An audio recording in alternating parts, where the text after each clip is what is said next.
no compromise. உங்க சைடுலயும் எங்க சைடுலயும். It's a GT promise. GT Holidays, South India's #1 travel brand. 26 வருட நம்பிக்கை, லட்சக்கணக்கான சந்தோஷ திருமணங்கள். கல்யாணம்னாலே தமிழ் மேட்ரிமோனி தான். எஸ், வீடு, ஸ்கூல்ஸ், ஹோட்டல்ஸ், ஸ்டோர் ரூம் இங்கெல்லாம் பார்ட்டிஷன் வால் கட்டணும்னாலும் இப்போ பில்டிங் போனஸோட first choice Renocon Rapid Wall Panels. Salem மாவட்டம் சங்ககிரி தொகுதியினுடைய திராவிட முன்னேற்ற கழகத்தின் வேட்பாளர்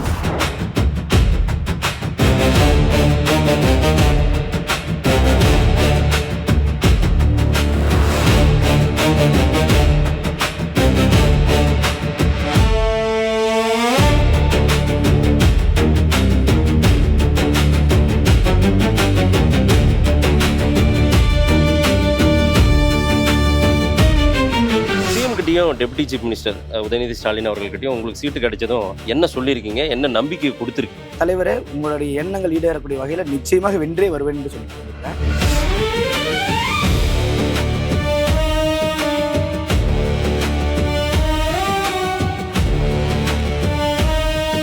நாங்கள் இருக்கிற இடத்துல ஒரு ரோடு வசதி இல்லை, ஒரு லைட் வசதி கிடையாது. தண்ணிக்கே ரொம்ப கஷ்டப்பட்டு இப்போ தான் தண்ணியே கொண்டு வந்து சேர்த்துருக்குறாங்க. எந்த ஒரு வசதியும் கிடையாது. ஒரு அவசரத்துக்கு எந்த ஒரு இதுவுமே கிடையாது. எங்களுக்கு எம்எல்ஏ யாருன்னு தெரியாது, தலைவர் யாருன்னு தெரியாது, எந்த ஒரு இதுவுமே கிடையாது.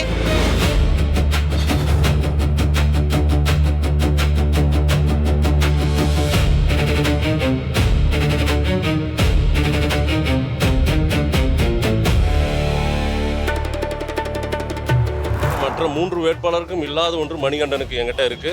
இந்த குவாலிட்டி இருக்கு, இந்த தரம் இருக்கு, மக்கள் எனக்கு வாக்கு செலுத்துங்கன்னா என்ன சொல்லுவீங்க?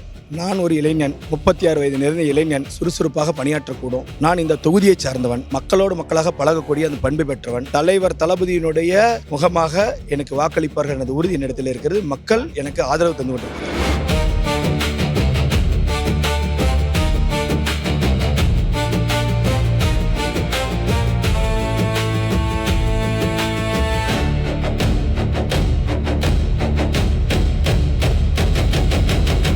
ஏன் மீண்டும் திமுக ஆட்சி வேண்டும், தொடர வேண்டும்?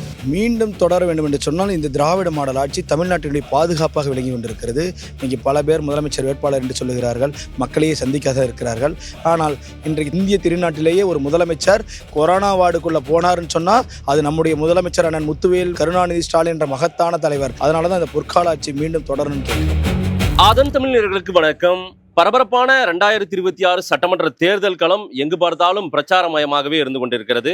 இந்த நேரத்தில் சேலம் மாவட்டம் சங்ககிரி தொகுதியினுடைய திராவிட முன்னேற்ற கழகத்தின் வேட்பாளர் திரு மணிகண்டன் அவர்கள் நம்மிடையே இருக்கிறார். அவரிடம் தொகுதி பிரச்சாரம், அதே போல திமுகவிற்கான வாய்ப்புகள் என்ன உள்ளிட்ட பல விஷயங்களை பேசுவோம். வணக்கம் திரு மணிகண்டன் சார். வணக்கம் சார். எப்படி இருக்கீங்க? நல்லா இருக்கேன், நீங்க எப்படி இருக்கீங்க? நலமா இருக்கேன். திராவிட முன்னேற்ற கழகத்தின் சங்ககிரி தொகுதியினுடைய சட்டமன்ற வேட்பாளராக உங்களை அனௌன்ஸ் பண்ணியிருக்காங்க. வெற்றி பெற வாழ்த்துக்கள். நன்றி நன்றி நன்றி நன்றி. முதல்ல சங்ககிரி மக்களுக்காக இந்த கேள்வியை நான் கேட்கணும்னு நினைக்கிறேன். யார் இந்த மணிகண்டன்? உங்களுக்கும் சங்ககிரி தொகுதிக்கும் என்ன சம்பந்தம்? சங்ககிரி பொறுத்த வரைக்கும் சங்ககிரியினுடைய பிள்ளையாக இருக்கிறேன்.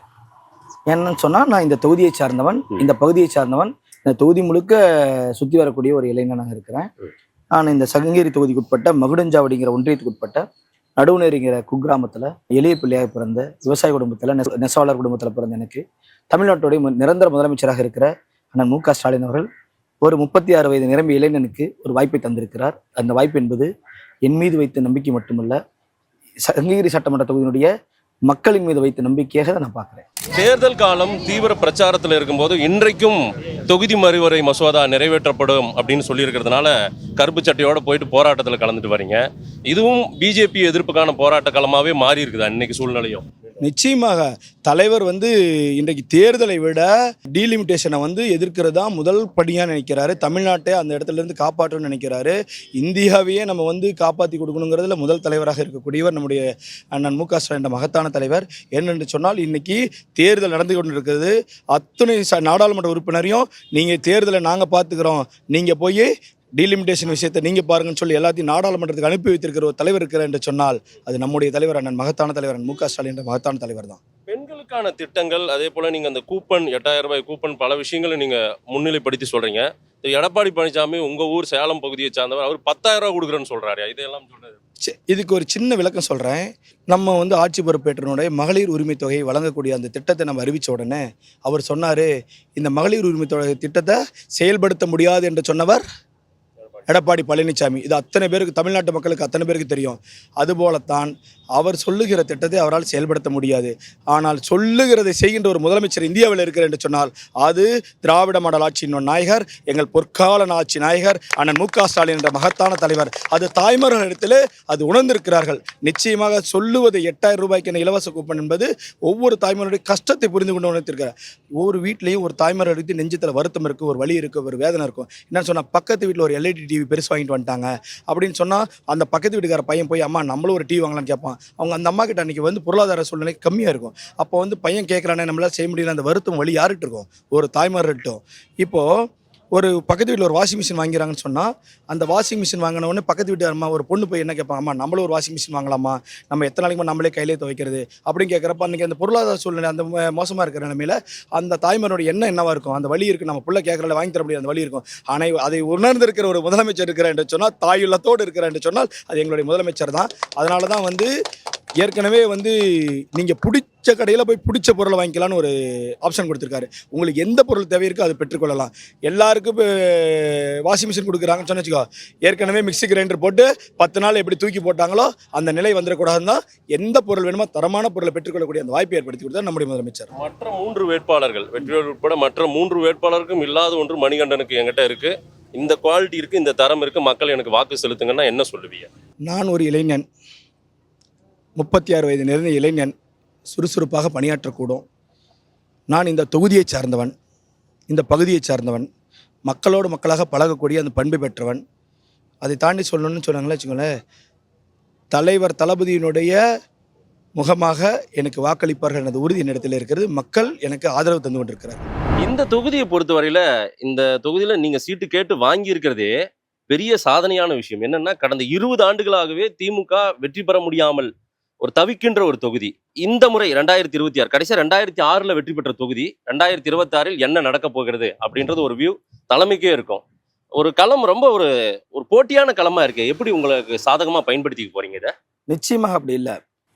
சங்ககிரி தொகுதியை பொறுத்த வரைக்கும் 2006க்கு பின்பாக 3 முறை வெற்றி வாய்ப்பு இழந்திருக்கலாம். ஆனால் இந்த முறை திராவிட மாடல் ஆட்சியினுடைய நாயகர் அண்ணன் மு.க. ஸ்டாலினுடைய பொற்கால ஆட்சி மீண்டும் தொடரப்போவது உறுதி. அந்த வகையில் சங்ககிரி சட்டமன்றம் திராவிட முன்னேற்ற கழகத்தினுடைய எஃகு கோட்டையாக இருக்கும். முன்னாள் முதலமைச்சர் எடப்பாடி பழனிசாமி அவருக்கு பரிச்சயமான சேலம் பகுதி இது. அங்க கிட்டத்தட்ட 11 தொகுதிகள் சேலம் பகுதியில 10 அதிமுகவுக்கு பலமா இருக்குது. ஒரு தொகுதி பனமரத்துப்பட்டி ராஜேந்திரனை தவிர்த்து எல்லோருமே போன முறை கொஞ்சம் சரிவை சந்தித்தது. இந்த முறை சங்ககிரி அது வந்து என்ன மாதிரி ஒரு ரிசல்ட்டை கொடுப்பீங்க? உங்களுக்கு என்ன மாதிரி ஒரு பலம் இருப்பதா உணர்றீங்க? இந்த 15 நாட்களுக்கு மேல பிரச்சாரம் பண்ணிட்டீங்க, எப்படி இருக்குது? மக்கள் என்ன சொல்றாங்க? நிச்சயமா சங்ககிரி பொறுத்த வரைக்கும் வெற்றி வாய்ப்பு உறுதியானதாக தான் நான் பாக்குறேன். ஏன்னு சொன்னா, தமிழ்நாடு முழுக்க ஒவ்வொரு வீடுதோறும் பட்டி தொட்டி எங்கும், ஒவ்வொரு கிராமம் வீடுதோறும் தலைவனுடைய சாதனைகளும் திட்டங்களும் சென்றடையாத வீடே இல்லை என்று சொல்லுகிற அளவுக்கு நானும் பாரம்பரியமா கழக குடும்பத்தை சார்ந்தவன் தான். நான் பல தேர்தல்களுக்கு பிரச்சாரம் பண்ணியிருக்கோம், நாங்கள் போயிருக்கோம். ஆனால் இந்த முறை இருக்கிற எழுச்சி என்பது மக்களிடையே வெகுவாக தலைவருடைய சாதனைகளும் திட்டங்களும் சென்றடைந்த காரணத்தினால தாய்மார்களுடைய வரவேற்பு என்பது நான் போகிற இடத்துல மிக அதிகமாக இருக்கிறது. தலைவர் நிச்சயமாக மீண்டும் ஆட்சி அமைக்க வேண்டும் என்பதில் மக்கள் தெளிவாக இருக்கிறார்கள். சங்ககிரி சட்டமன்ற தொகுதி அதில் வெற்றி தொகுதியாக இடம்பெற வேண்டும் என்று மக்கள் பேராதரவு தந்திருக்கிறார்கள். உறுதியாக நாங்கள் வெற்றி பெறுவோம் என்ற உறுதியோடு இருக்கிறேன். உங்களுக்கு போட்டியான வேட்பாளர்னா ஏடிஎம்கேவை தான் சொல்ல முடியும். திமுக வர்சஸ் அதிமுக. இந்த முறை ஏற்கனவே இருந்த சிட்டிங் எம்எல்ஏ சுந்தரராஜனுக்கு சீட்டு கொடுக்காம ஓமலூர் பகுதியில் ஏற்கனவே நின்று தோல்வியடைந்த ஒருத்தர் வெற்றி பெற்றவர், அவரை கொண்டு வந்து இங்க போட்டிருக்காங்க. அதை எப்படி பார்க்குறீங்க? என்ன அந்த சேஞ்சஸ் ஏன் நடந்ததுன்னு நினைக்கிறீங்க? சார், இந்த தொகுதியில் சட்டமன்ற உறுப்பினராக இருக்க சுந்தரராஜனை நீங்கள் கேட்டீங்க. 5 ஆண்டு காலம் இந்த தொகுதி பக்கமே வராத ஒரு சட்டமன்ற உறுப்பினர் என்று சொன்னால், 5 ஆண்டு காலம் மக்களையே சந்திக்காத ஒரு சட்டமன்ற உறுப்பினர், 5 ஆண்டு காலம் மக்களினுடைய அடிப்படை தேவைகளை எதையுமே செய்து கொடுக்காத ஒரு சட்டமன்ற உறுப்பினர். அதனாலதான் அவங்களுக்கே தெரிஞ்சிருக்கு இந்த முறை நம்ம தோக்க போறது உறுதின்னு. அதனாலதான் யாரையா ஒருத்தரை போடணுமேன்னு சொல்லி இந்த தொகுதிக்கு அப்பாற்பட்டு இருக்கிற அவர் நீங்க சொன்னீங்க ஓமலூர் பூர்வீகம் தாங்க ஓமலூர். இன்றைக்கு அவர் குடியிருக்கிறது கொல்லிமலையில. கொல்லிமலையில குடியிருந்துட்டு இங்க நிக்கிறாருன்னு சொன்னா அந்த அளவுக்கு எந்த அளவுக்கு அவங்களுடைய எண்ணங்கள் இருக்குன்னு பாத்துக்குவாங்க. நிச்சயமா திராவிட முன்னேற்ற கழகம் வெற்றி பெறுவது உறுதின்னு அவங்க தெரிஞ்சதுனாலதான் அவங்க வேற ஒரு வேட்பாளர் போட்டிருக்காங்க. வன்னியர் சமூக மக்கள் அடர்த்தியா இருக்கக்கூடிய பகுதி. பல சமூக மக்களினுடைய வாக்குகளை பெற்றுதான் இப்ப இது வந்து பொதுவான ஒரு கட்சி, திராவிட மாடல் நீங்க சொல்லலாம். பட் வன்னியர் சமூகம் அடர்த்தியா இருக்கிற இந்த பகுதி, சேலம் பகுதியில பாமக ரொம்ப ஸ்ட்ராங்கா இருக்கும். இந்த சங்ககிரி தொகுதிக்குள்ளாரையும் ஸ்ட்ராங்கா இருக்கு. அவங்க ஏடிஎம்கே என்டிஏ அலைன்ஸ்ல இருக்காங்க. அவர்களை கவருவதற்கு என்ன மாதிரி ஒரு திட்டம் வச்சிருக்கீங்க? வன்னியர் சமூக மக்களின் நம்பிக்கையை பெற்றிருக்கிறதா திமுக?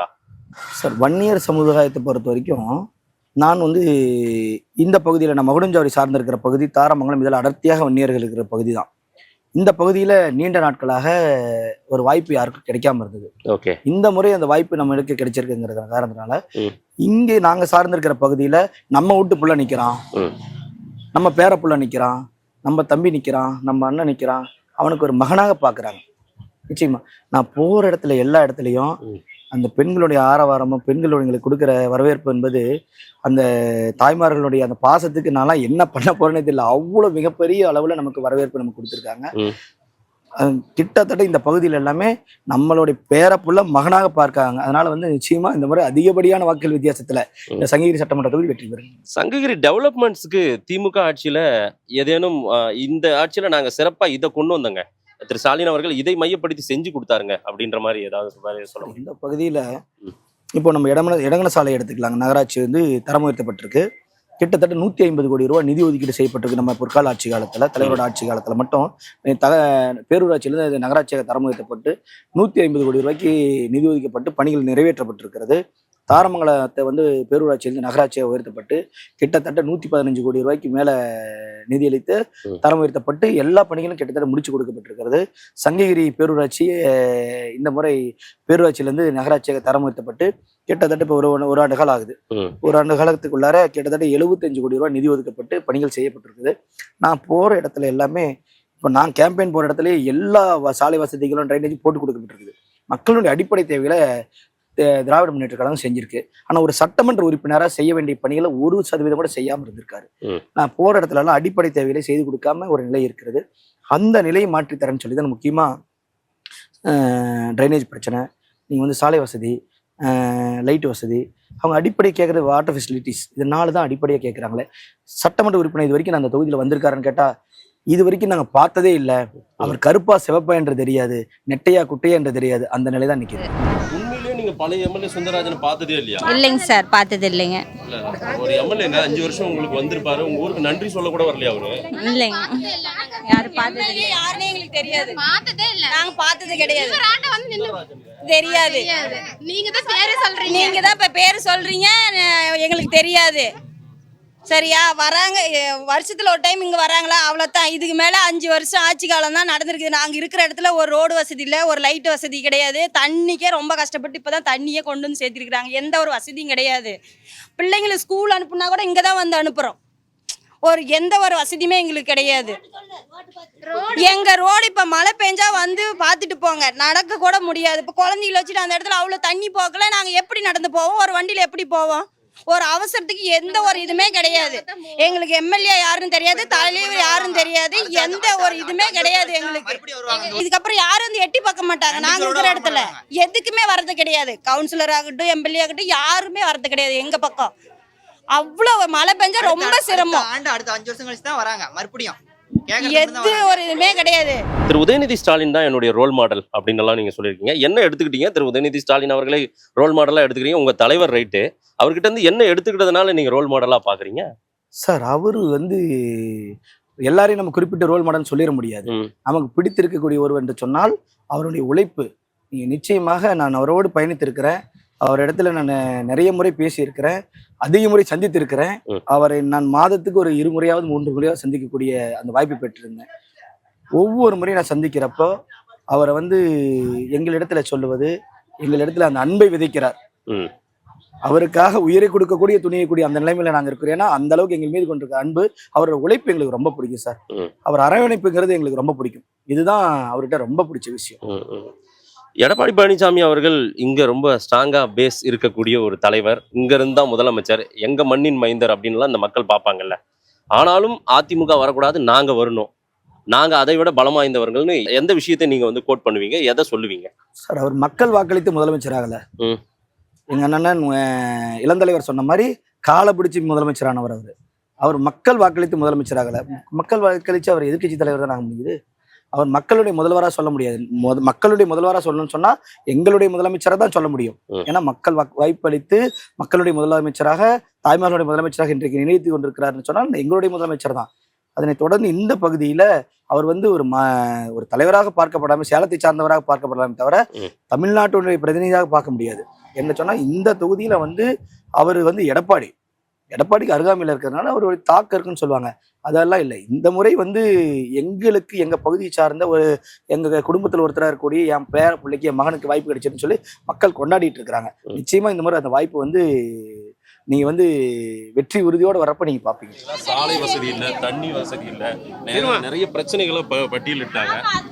நீங்க என்ன வாக்குறுதி கொடுக்குறீங்க? நீங்க இந்த ஊர் மக்களுக்கு என்ன சொல்ல விரும்புறீங்க? சார், நான் என் பகுதியை சார்ந்த என் கிராமத்தில் வந்து முதலமைச்சர் அவர்கிட்ட, துணை முதலமைச்சர்கிட்ட எடுத்து சொல்லி, நான் அங்கே பிரதிநிதியாக எங்கள் தந்தை இருந்த காரணத்தினால நான் நேரடியாக தலைவரிடத்திலும் இளம் தலைவரிடத்திலும் பேசக்கூடிய அந்த வாய்ப்பு பெற்ற காரணத்தினால என் பகுதிக்கு இதெல்லாம் செஞ்சு கொடுங்கன்னு சொல்லி நான் கேட்டு கிட்டத்தட்ட கிராம ஊராட்சிக்கு 14 கோடி ரூபாய் நிதி பெற்று ஒரு பணி செஞ்சுருக்கேன்னு சொன்னால் தமிழ்நாட்டிலே ஒரு முதன்மை கிராமமாக என்னுடைய கிராமம் இருக்கிறது. அதுபோலத்தான் இந்த தொகுதியில் எனக்கு ஒரு வாய்ப்பு தந்திருக்கிறேன்னு சொன்னால் மக்களுடைய அடிப்படை தேவைகளை செய்து கொடுத்து தமிழ்நாட்டிலேயே ஒரு முதன்மையான தொகுதியாக மாற்ற வேண்டியது என்னுடைய அடிப்படை கடமையாக இருக்கிறது. 5 ஆண்டு காலம் இந்த தொகுதியினுடைய சட்டமன்றம் இது பக்கமே வரல. அதான் நீங்களே கேட்டிருக்கீங்க, நேரடியாக களத்தில் பார்க்குறீங்க. தாய்மார்களுடைய குறைகளை இதுவரைக்கும் சட்டமன்ற உறுப்பினர் மூஞ்ச பார்த்ததில்லைன்னு சொல்கிறாங்க. அந்த நிலை இருக்காது. நிச்சயமாக மாதம் ஒரு முறை ஒவ்வொரு கிராமத்தையும் சென்றடையக்கூடிய ஒரு எளிய தொண்டனாக இருந்து பணியாற்றுவேன். அவருடைய அடிப்படை தேவைகளை செய்து கொடுக்கக்கூடிய எளிய பிள்ளையாக இருப்பேன். அது உறுதியாக சொல்கிறேன். உங்க அப்பா அம்மா எல்லோருமே ஊராட்சி மன்ற தலைவர், நீங்களுமே அங்க பணியாற்றிருக்கீங்க. நீங்க திமுக இளைஞரணி அமைப்பாளர். இப்போ நீங்க பல ஊராட்சிகளை பார்க்க வேண்டியது வரும். ஒரு ஊராட்சிக்கு நான் 14 கோடி, நீங்க ஒரு ஊராட்சிக்கு 14 கோடி ரூபாய் நான் வந்து நிதியை பெற்று செய்து கொடுத்தேன் அப்படின்னு சொல்றீங்க. பல கிராமங்கள் பல ஊராட்சிகளுக்கு செய்யணும் ஒரு எம்எல்ஏ ஆனா. நிச்சயமாக துறை சார்ந்த அத்தனை அதிகாரிகளையும் அத்தனை துறை சார்ந்த அமைச்சர்களையும் சந்தித்து என்னுடைய தொகுதியினுடைய நிலவரத்தை எடுத்து சொல்லி மக்களுடைய அடிப்படை தேவைகளை செய்து கொடுக்க வேண்டியது ஒரு சட்டமன்ற உறுப்பினராக ஒருத்தருடைய கடமை. அந்த வாய்ப்பு நமக்கு கிடைக்கிது என்று சொன்னால் மக்களுக்காக பணியாற்ற வேண்டும், மக்களோடு மக்களாக இருக்க வேண்டும் தான் என்னுடைய ஆசையை தவிர, நம்ம வந்து நிச்சயமாக அந்த உறுதியாக சொல்கிறேன், மக்களுடைய எளிய பிள்ளைய மக்களோடு மக்களாக பயணிக்கக்கூடிய ஒரு எளிய தொண்டனாக இருந்து மக்களுடைய அடிப்படை தேவைகளை 100% செய்து கொடுக்க வேண்டியதை நான் நிச்சயமாக செய்வேன். சிஎம் கிட்டையும் deputy chief minister Udhayanidhi Stalin அவர்கள்கிட்டையும் உங்களுக்கு சீட்டு கிடைச்சதும் என்ன சொல்லியிருக்கீங்க, என்ன நம்பிக்கை கொடுத்துருக்கீங்க? தலைவரை வந்து எனக்கு அறிவிச்ச அடுத்த நாள் காலையில் தலைவரை வந்து அறிவாலயத்தில் சந்திக்க எங்களுக்கு வாய்ப்பு கிடைச்சிது. தலைவரை போய் சந்திக்கிறப்போ தலைவர் சொன்னார், வாழ்த்துக்கள் மணிகண்டன், இளைஞர்களிலேருந்து அந்த வாய்ப்பு கொடுத்துருக்கு, நிச்சயமாக நீ வெற்றி பெற்று வருவீங்க நம்புற அப்படின்னாரு. நான் வந்து தலைவரே உங்களுடைய எண்ணங்கள் ஈடேறக்கூடிய வகையில நிச்சயமாக வென்றே வருவேன் என்று சொல்லிட்டு வந்திருக்கேன். இளந்தலைவரை போய் சந்திக்கக்கூடிய அந்த வாய்ப்பு அன்றைக்கு மதியமே கிடைத்தது. இளந்தலைவர் வந்து மணிகண்டன் மீது அந்த நம்பிக்கையை வைத்து நான் கொடுத்துருக்கேன் அப்படின்னாரு. அதுக்கு வந்து நான் சொல்லிட்டேன், தலைவரை வெற்றியோட தான் உங்களை மீண்டும் வந்து சந்திப்புன்னே சொல்லிட்டு வந்திருக்கேன். அந்த வாய்ப்பு எனக்கு வந்து நிச்சயமா உறுதியா நாங்கள் சொல்றோம். சங்ககிரி திராவிட முன்னேற்ற கழகத்துடைய கோட்டை என்பது நிச்சயமா இருக்கும். நான் தொடர்ச்சியா உங்களோட பிரச்சாரத்திலையும் பயணம் பண்ண போறேன். நிறைய கேள்விகள் இருக்குது. மணிகண்டன் திமுக வேட்பாளர் எம்எல்ஏ ஆனால், சங்ககிரி தொகுதியின் எம்எல்ஏவாக மணிகண்டன் ஆனால் நான் இதையெல்லாம் செய்வேன் அப்படின்னு என்ன உறுதியை கொடுக்குறீங்க? நான் இதை தான் முதல்ல செய்வேன் அப்படின்னு ஏதேனும் இருக்கா, திட்டம் இருக்கா? 3 கோரிக்கைகளை முன் வச்சிருக்கேன். நான் பிரச்சார களத்திலையும் சரி, மக்கள்கிட்ட எடுத்து சொல்றதும் சரி, பிரதானமான கோரிக்கைகள் 3. அதில் முதல் வந்து சங்ககிரி மலைக்கோட்டையை இன்றைக்கு நான் சட்டமன்ற உறுப்பினராக தேர்வு செய்யப்பட்ட பிறகு சுற்றுலா தலமாக மாற்றி கொடுப்பது என் முதல் கடமையாக இருக்கும். 1. 2வதாக சங்ககிரி பகுதி லாரி தொழில் சார்ந்த பகுதி, அதிகப்படியான லாரிகள் இருக்கிற பகுதி, லாரி பாடி பில்டிங்ஸ், லாரி பட்டறை தொழில் சார்ந்த பகுதி. அங்கே வந்து ஒரு ஆட்டோ நகர் உருவாக்கி தர வேண்டும் என்பது மக்களினுடைய நீண்ட நாள் கோரிக்கை.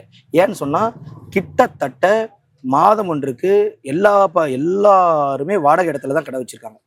பட்டறைகள் வச்சிருக்கிறது எல்லாமே வாடகை இடத்துல தான். கிட்டத்தட்ட வந்து 100-200 கோடி ரூபா டர்ன் ஓவர் ஆகுதுன்னு சொன்னால் வாடகை மட்டுமே மாதம் 20 கோடி ரூபா கொடுக்குற அளவுக்கு அந்த நிலைமை இருக்கு. அதை வந்து ஒரு ஆட்டோ நகர் உருவாக்கி தரணும், அது நீண்ட நாள் கோரிக்கையா இருக்கு. 2006 to 2011 காலகட்டத்தில் அந்த பகுதியை வந்து ஆட்டோ நகர் உருவாக்குறதுக்கு திராவிட முன்னேற்ற கழக ஆட்சி, கலைஞர் ஆட்சி காலத்தில் வந்து ஒரு சட்ட முன்வடிவு கொடுக்குறாங்க, ஒரு திட்ட வரைவு ரெடி பண்ணுறாங்க. அன்றைக்கு ஆட்சி மாற்றம் ஏற்பட்ட பிறகு அது அப்படியே கிடப்பில் போடப்பட்டுள்ளது. இந்த பகுதியை சார்ந்து இருக்கிற, நீங்கள் சொல்லுகிறீங்களே எடப்பாடி பழனிசாமி உங்கள் ஊருக்கு சொந்தக்காரர், சேலத்துக்கு பக்கத்து ஊருக்காரன்னு, சேலத்தை சார்ந்த எடப்பாடி பழனிசாமி அவர்கள் நிச்சயமாக செய்து கொடுக்கணும் மனமில்லாத காரணத்தினால தான் அந்த ஆட்டோ நகர் உருவாக்குகின்ற திட்டம் கிடப்பில் போடப்பட்டுள்ளது. இந்த முறை திராவிட முன்னேற்ற கழகத்தினுடைய பிரதிநிதியாக நான் உருவாகின்ற பொழுது நிச்சயமாக தலைவரிடத்திலும் உதயநிதி ஸ்டாலின் அண்ணா அவர்களிடத்திலும் எடுத்து சொல்லி நான் இந்த ஆட்டோ நகர் உருவாகுவதற்கு தலையாய கடமையாக இருந்து நிறைவேற்றி கொடுப்பேன்னு அது ஒரு வாக்குறுதியை வச்சிருக்கேன். இந்த பகுதியை நான் சார்ந்திருக்கிற மகுடஞ்சாவடி, இடங்கன சாலை, இளம்பெள்ளை பகுதியில, தாரமங்கலம் பகுதியில முழுக்க நெசவு தொழில் சார்ந்த பகுதி. இங்க தறிப்பற்றைகள் அதிகம். தறியை தவிர இங்க தொழில்ங்கிறது விவசாயம் கொஞ்சம் தான். மற்ற எல்லார் வீட்லயுமே தறி ஓடக்கூடிய அந்த நிலை இருக்கிறது. இங்க வந்து நீண்ட நாள் கோரிக்கை, மக்களோட கோரிக்கை, அடிப்படை வசதியாக கேட்கறது என்னன்னா, எங்களுக்கு ஒரு ஜவுளி பூங்கா வேணும்னு. நானும் நெசவாளர் குடும்பத்தை சார்ந்தவன் தான், விவசாய குடும்பத்தை சார்ந்தவன் தான். நாங்களும் நெசவு தொழில் தான் எங்களுக்கும். அப்ப நாங்க எங்களோட அடிப்படை தேவை என்னவா இருக்குன்னு உணர்வு இல்லையா? அந்த உணர்வு என்னிடத்துல இருக்கிற காரணத்தினால இந்த பகுதிக்கு ஒரு மிகப்பெரிய அளவுல ஒரு ஜவுளி பூங்கா உருவாக்கி தர வேண்டியது என்னுடைய 3வது கோரிக்கையை வைக்கிறேன். இது நிச்சயமாக இந்த 3 5 ஆண்டு காலத்துக்குள்ளார நிறைவேற்றி தருவது என்னோட முதல் கடமையாக இருக்கும். அதனை தொடர்ந்து மக்களுடைய அடிப்படை தேவைகள் 5 ஆண்டு காலம் நான் வந்து மக்களோட பயணிச்சிருக்கிறேன். நான் போகாத கிராமமே இல்லை. மக்களை நன்கு அறியப்பட்ட முகம்தான் நான். சட்டமன்ற உறுப்பினராக ஒருத்தர் செய்ய வேண்டிய பணி 1% கூட செஞ்சு கொடுக்கலங்கிறது நீங்க ஃபீல்டில் வேணா விசாரிச்சுக்கோங்க. மக்கள் கிட்ட இருந்து வர குரல் இது வரைக்கும் சட்டமன்ற உறுப்பினர் யாருமே மூஞ்ச கூட பார்த்ததில்லை. அப்படி ஒரு நிலை இருக்கிறது. அதை நம்ம தவிர்த்துட்டு மக்களோடு மக்களாக பயணிக்கக்கூடிய அந்த வாய்ப்பு நமக்கு கிடைக்க வேண்டும் நினைக்கிறேன். மக்களின் அடிப்படை தேவைகளை செய்து கொடுக்கணும். அவங்க யாரும் ஒன்றும் பெருசா கேட்டல. சாக்கடை வசதி, சாலை வசதி, குடிதண்ணீர் வசதி, இது 3 தான் பிரதானமாக வைக்கிறாங்க. அது 3ஐயும் செய்து கொடுக்க வேண்டியது ஒரு அடிப்படை சாமானியனா நம்ம செஞ்சு கொடுக்க வேண்டியது நம்மளுடைய கடமை. அதை முழுமையா இந்த வாய்ப்பை பயன்படுத்தி மக்களுக்கு, எளிய மக்களுக்கு, அடித்தட்டு மக்களுக்கு வாழ்வாதாரத்தை மேம்படுத்தக்கூடிய வகையில அன்றாட உழைக்கணுங்கிறது என்னுடைய கொள்கையா வச்சிருக்கேன். நான் ஏன் மணிகண்டன் எம்எல்ஏ ஆக வேண்டும்? எதற்காக மக்கள் உங்களுக்கு ஓட்டு போடணும்? சிம்பிளா சொல்லிடுறேன். நான் வந்து இந்த மண்ணின் பிள்ளையா இருக்கிறேன். மண்ணுக்கு மட்டும் சொந்தக்காரன், இந்த மக்களுக்கும் சொந்தக்காரன், இந்த தொகுதி மக்களுக்கும் சொந்தக்காரன். நான் இந்த தொகுதியை சார்ந்தவன், இந்த பகுதி மக்களோடு சார்ந்தவன், மக்களோட மக்களாக பழகக்கூடிய அந்த வாய்ப்பை பெற்றவன், அன்பை பெற்றவன். உதாரணத்தை சொல்லணும்னா, நான் சார்ந்திருக்கிற கிராமம் நடுவுநேரிங்கிற கிராமத்துல என்னுடைய தாயார் ஒரு 2 முறை ஊராட்சி மன்ற தலைவர், என்னுடைய தந்தை 2 முறை ஊராட்சி மன்ற தலைவர். மக்கள் எங்களுக்கு 4 முறை வாய்ப்பு தந்திருக்கிறார் என்று சொன்னால், வாக்களித்து வாய்ப்பு தந்திருக்கிறார். மக்கள் பணியாற்றக்கூடிய அந்த வாய்ப்பை தந்திருக்கிறார்கள். மக்கள் பணி என்பது 4 முறை தொடர்ச்சியாக ஒருத்தருக்கு வந்து வாக்களித்திட மாட்டாங்க. மக்களும் நம்பி வாக்களித்திருக்காரு என்று சொன்னால், எளிய மக்களோடு மக்களாக பழகக்கூடிய அந்த பண்பு பெற்ற காரணத்தினாலும், மக்களினுடைய அடிப்படை தேவைகளை செய்து கொடுத்ததன் காரணமா மக்கள் வந்து 4 முறை வாய்ப்பு அளித்திருக்கிறாங்க. அதே நன்றி உணர்வோடு என்னுடைய தாய்க்கும் தந்தைக்கும் 4 முறை வாய்ப்பு தந்தார்களோ, அதே நன்றி உணர்வோடு என்ன சிங்ககிரி தொகுதி மக்களும் எனக்கு ஒரு வாய்ப்பு தந்தார்கள் என்று சொன்னால், நிச்சயமாக அடிப்படை தேவைகளை செய்து கொடுக்கக்கூடிய ஒரு எளிய பிள்ளையாக இருந்து செய்து கொடுப்பேன்ற அந்த உறுதி அவங்களிடத்துல நம்புறாங்க. எனக்கு நிச்சயமாக வாக்களிப்பார்கள். வெற்றி பெற வேண்டியது உறுதி. மணிகண்டன் சார், இன்று காலையிலிருந்தே உங்களோடவே நான் பயணித்து வரேன். நான் உங்க வீட்டின் பகுதியில் இருக்கும்போது உங்க பையன் பேரு இன்பன் உதயன் அப்படின்னு, அதாவது திமுகவை நேசிப்பவர் மட்டுமல்ல, நாடி நரம்பு ரத்தம் எல்லாம் முழுக்க திமுகவா இருக்கிறவர் தான் இப்படி ஒரு பேர் வைப்பாங்க. நான் அந்த தம்பிக்கிட்டே விசாரிச்சேன். 3வது சின்ன பையன், 3 வயசு பையனா, 2வது படிக்கிற பையன், இன்பன் உதயன் பேர் வச்சிருக்கீங்க. அவ்வளோ பெரிய ஈடுபாடா? நிச்சயமாக உங்களுடைய ரோல் மாடல் யாருன்னு கேட்குறப்போ, என்னுடைய ரோல் மாடல் வந்து நிச்சயமாக அண்ணன் உதயநிதி ஸ்டாலின் அவர்கள் தான். என்று சொன்னால் அவருடைய உழைப்பு பிடிக்கும், எங்கள் மீது கொண்டிருக்கிற அன்பு பிடிக்கும், அவர் எங்களை அரவணைத்துக் கொள்வது பிடிக்கும்.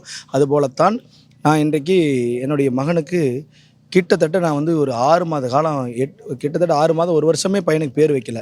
நான் பேர் எங்கள் வீட்டில் வந்து செலக்ட் பண்ணிட்டே இருக்காங்க. எனக்கு உதித்தது அந்த உதயம் தான் எனக்கு பிடிக்கும்னு சொல்லி என்னுடைய மனதில் உதித்தது. அதில் இன்பம் இருக்க வேண்டும் என்று சொல்லி இன்ப உதயன் என்று பெயர் வைத்து விட்டு ஒரு முறை சேலத்திற்கு வருகை தந்தார் அண்ணன் உதயநிதி ஸ்டாலின் அவர்கள்.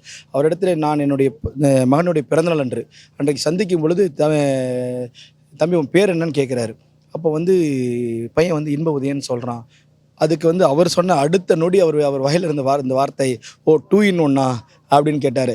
அந்த நாள் இன்றைக்கும் மறக்க முடியாதனாக அந்த மகிழ்வு என்னுடைய மனதில் ஆழமாக பதிந்திருக்கிறது. ஏன் மீண்டும் திமுக ஆட்சி வேண்டும், தொடர வேண்டும்? மீண்டும் தொடர வேண்டும் என்று சொன்னால், இந்த திராவிட மாடல் ஆட்சி தமிழ்நாட்டினுடைய பாதுகாப்பாக விளங்கி கொண்டிருக்கிறது. தமிழக மக்களினுடைய அடிப்படை தேவைகளை செய்து கொடுக்கக்கூடிய ஒரு தலைவர் இருக்கிறார் என்று சொன்னால் நம்முடைய முதலமைச்சர் அவர்கள் தான். மக்களோடு மக்களாக பயணிக்கக்கூடிய அந்த முதலமைச்சர் இருக்கிறார் என்று சொன்னால் நம்முடைய முதலமைச்சர் தான். இன்னைக்கு பல பேர் முதலமைச்சர் வேட்பாளர் என்று சொல்லுகிறார்கள், மக்களையே சந்திக்காத இருக்கிறார்கள். ஆனால் இன்றைக்கு தமிழ்நாட்டிலேயே, இந்திய திருநாட்டிலேயே ஒரு முதலமைச்சர் கொரோனா வார்டுக்குள்ளே போனார்னு சொன்னால் அது நம்முடைய முதலமைச்சர் அண்ணன் முத்துவேல் கருணாநிதி ஸ்டாலின் என்ற மகத்தான தலைவர். அது ஏன் என்று சொன்னால் மக்கள் என்ன சிரமப்படுகிறாரோ எண்ணி பார்த்து தானாக இருந்து அதை செய்து கொடுக்கக்கூடிய ஒரு முதலமைச்சர். அதனால தான் இந்த பொற்கால ஆட்சி மீண்டும் தொடரணும்னு கேட்குறோம். 36 வயசு இளைஞன் நான், எனக்கு ஓட்டு போடுங்க, எனக்கு வாய்ப்பு கொடுத்துருக்காங்கன்றீங்க. இளைஞர்கள் கூட்டமெல்லாம் ஒரு பெரிய கூட்டம் விஜய் பக்கமும் போயிட்டு இருக்குதே, உங்க தொகுதியிலுமே அது இருக்கு? இல்லை, நிச்சயமாக எங்கள் பின்ன நீங்கள் பார்க்குறீங்க, சுற்றி பாருங்கள், எவ்வளோ இளைஞர்கள் என்னோடு இருக்கிறார்கள், என்னோட பயணிக்கிறார் என்று சொல்லுங்கள். செல்லும் இடமெல்லாம் தாய்மார்களுடைய வரவேற்பும் இளைஞருடைய வரவேற்பு வேறவாக இருக்கிறது. அதனை தொடர்ந்து சொல்லணும்னு சொன்னால் இளைஞர்கள் இன்றைக்கு திராவிட முன்னேற்ற கழகத்து பக்கம் தான் இருக்கிறாங்க. வாக்குரிமை இல்லாத பாதி பேர் இன்றைக்கு ஒரு பக்கம் அது வாக்குரிமை படைக்காத இளைஞர் இருந்தாலும் அவர் மீது கொண்டிருக்கிற பற்றின் காரணமாக அவர் கொள்கை ரீதியாக இல்லை. அவங்க எல்லாரும் ஒரு நடிகரை பார்க்க போகிறோம், ஒரு நடிகர் எவ்வாறு இருப்பார், சினிமாவில் மாஸ் ஃபைட் பண்ணுவார் அப்படின்னு சொல்லி நினைப்பாங்களே தவிர, இன்றைக்கு கரூரில் ஸ்டாம்பேடில் விட்டுட்டு ஓடியவர் தான் இன்றைக்கு இருக்கிற விஜய். அதனால தான் சொல்கிறேன், அதெல்லாம் எடுபடாதுங்க. இன்றைக்கு களத்தில் இளைஞர்கள் எல்லாம் திராவிட முன்னேற்ற கழக பக்கம் தான் இருக்காங்க.